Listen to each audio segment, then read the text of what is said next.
Okay, so after Arjuna returned with Subhadra and Krishna and Draupadi was pacified, they all decided that's Krishna, Draupadi, and Subhadra and Arjuna and some of queens of Krishna. They all decided they would go on a picnic uh, to the Yamuna, which was nearby. So the Yamuna was kind of like the holiday place for the people that lived in Indraprastha. So they all kind of went there to like a forest on the bank of Yamuna, and there was musicians and nice food, and everyone was kind of relaxing, and they would play water games in the water with each other, and Krishna and Arjuna kind of had that kind of close kind of relationship. It's kind of like, nowadays we go to the springs, it's like that, go to swimming at the, so like that. And then, so Krishna, Arjuna, Bhima was also close, but he kind of had a more respectful. Arjuna was more, they'd sit on the same bed together and like that. It was a little different. So after some time, they kind of like wanted to explore. So they headed out and just kind of going up and down the river, just Krishna and Arjuna. They're just kind of looking at the different, things that were going on. And then they decided to sit and take a break from the traveling. And so while they were sitting, this big pot-bellied Brahmin kind of walked out of the woods. He said, "You are Kshatriyas, is it true?" And they said, "Yes." He said, "I am a poor Brahmin, and I have a need of food. What can you give me?" And he said, "Certainly." And he said, "It's very special food. Are you certain you can give for me?" So they said, "Yes, without question." So then he revealed himself to be Agni. So Agni has a very particular look, which is that he has 3 legs, 3 heads, and 8 arms. Each one of his heads has 2 horns. But it's not like devil scary, but he does have reddish colored hair and a long beard, and he's a fire god. He eats the he actually I'm sorry, his center head has 4 head horns. But that's for the 4 Vedas. And he has so and he holds thunderbolt and different weapons in his hands. And he's standing there in front of them. And so he said, "I Agni, and as a king, you did a yagya, and he gave so much ghee into the fire, trying to please the gods, that I got a stomach ache. So I need to eat special food to make the stomach ache go away. But the thing is that it's in this forest here. There's some herbs, and if I eat the forest, then my stomach ache will go away. But Indra comes with the thunder and the rain and tries to put me out because there's a friend of his that lives in that forest. There's a serpent, Naga, that's a friend of Indra. And so he tries to put me out. But the serpent, he's gone now from the forest. But even so, I try and burn it. But Indra, he won't listen to me. I try and talk to him, but he's adamant. So please, you stop Indra. So Arjuna said, "Yeah, I can do like that. But the thing is that I can't do. I was trained to use the divine weapons, so I can fight with gods. But the thing is that I can't. These weapons that the bow that I have and is no good. I need a special bow, and I need 2 quivers that with arrows that never run out.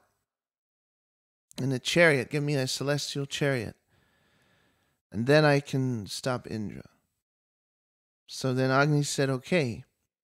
So he called on his buddy in Varuna. So Varuna is the king, of the ocean. And actually, that's where all the devas keep their weapons.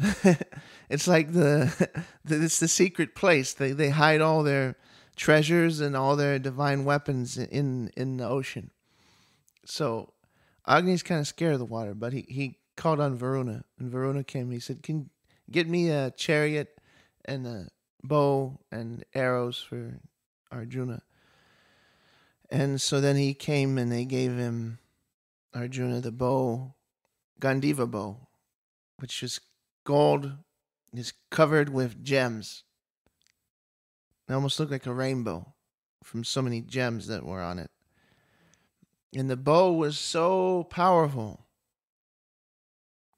that you just go twang, kind of like you strum a guitar, or you just pluck on the string. They call it.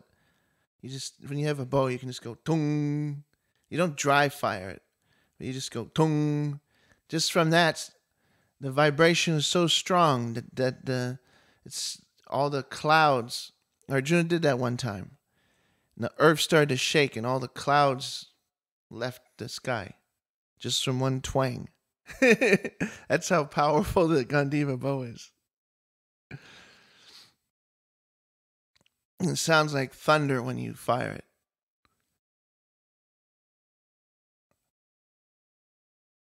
And so then Krishna, he got on the chariot. And he drove it around. And that's kind of like, it's the first time. Because, later on, there's a classic picture of Krishna driving the chariot, Arjuna in the back. So this is the first time they did that. So Krishna is driving the chariot, and Arjuna's on the back, and so they're like, yeah, let's fight Indra. So they just went for it. It's it's quite the task. It's not a small matter to fight with Indra, but so they let's do it. So they got on the chariot and started going around the forest, and Agni became fire and started to burn all the forest. And so Indra came. Big clouds started to rain. So what Arjuna did is interesting, because he had unlimited arrows, right? So what he did is he shot all his arrows and made them stick together, and he made a dome over the forest high in the sky, so that when the rain hit it, it wouldn't land on it, like a roof. He made like a roof over the forest with his arrows. And so Indra got angry, so he started throwing mountain peaks and smashed up all the arrows. So then Arjuna started using his arrows, and he would break up all the mountains. So Arjuna would throw big boulders, and Arjuna would shoot, and all the big boulders would become little grains of sand from all the arrows that he was hitting with. And so Indra was happy. So they would go on like this, and Indra, and then all these other gods, they came because they were challenged by, because Indra was challenged. So all these other gods came. Now, it isn't that this particular thing was anger, It wasn't like an anger thing, because Indra and Arjuna, they have a special relationship. But the thing is, he just kind of wanted to play with Arjuna to see, because he was a king, Indra's a king. He's a warrior, and his son is a warrior. So he's kind of testing his skills, and then he's pleased by that. That's the mood that is there. It's not antagonistic as much as it is. He's just, testing the skills to see who's good, So they're shooting back and forth different weapons, and all these gods are coming. Arjuna's shooting all these different counter weapons in the sky, and all these things are happening. And so after all that was done, Indra was pleased with Arjuna.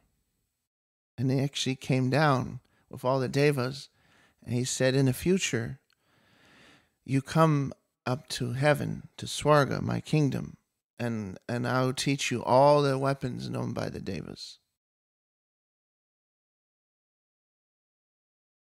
So, because he was pleased with the prowess of Arjuna.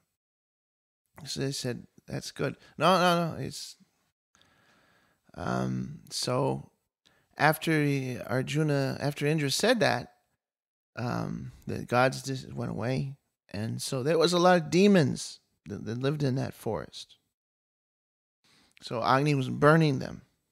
A lot of demons lived there, and they had taken animal form, and they would go out and kill people as an animal, but they lived in that forest. It was demons. So Agni would burn them with his fire, and sometimes they would be scared, so they'd run out. So for like 5 or 6 days, they went around the forest fire, and while the demons run out, and they would shoot them dead. And so one of the demons that lived in the forest was named Mayadanava, and he was the Vishwakarma of the demons. He was the divine architect for the demons. And so he came, and Arjuna was going to shoot him. No, Arjuna was going to shoot him, and then Krishna also. He had the disc, and he threw it at Mayadanava. Because Mayadanava was actually tough, and Arjuna couldn't hurt him. But so the Sudarshan was flying at Mayadanava. And so Mayadanava, he went to Arjuna, because, you don't, maybe you can't please the Lord directly, but you can, if you get the mercy of the devotee, then you're safe. So he went to Arjuna. He said, please give me protection. So Arjuna said, I'll protect you. So then Krishna couldn't hurt him, because Arjuna said he'd protect, because Arjuna's a Kshatriya, and Kshatriyas have to give protection even if their worst enemy begs for protection. So he gave him protection. So then the demon said, I'll give you benediction, anything that you want. Arjuna said, I don't do my duty in exchange for pay. That isn't how we do. That isn't how the Kshatriyas work. We don't, I don't do my duty in exchange for pay. So, but if you want to make me happy, you do something, whatever Krishna wants. So then Krishna said, please make a sabha, divine assembly hall. A king, when you're a king, you have a place where all the Kshatriyas, ministers, and all the people get together. And then you can entertain people. You do jagyas there. It's where the business of kingdoming gets done, So he said, make them a sabha with architecture like it's never been seen in the earth. So Mayadanava said, okay. And so that's the end of the Adi Parva.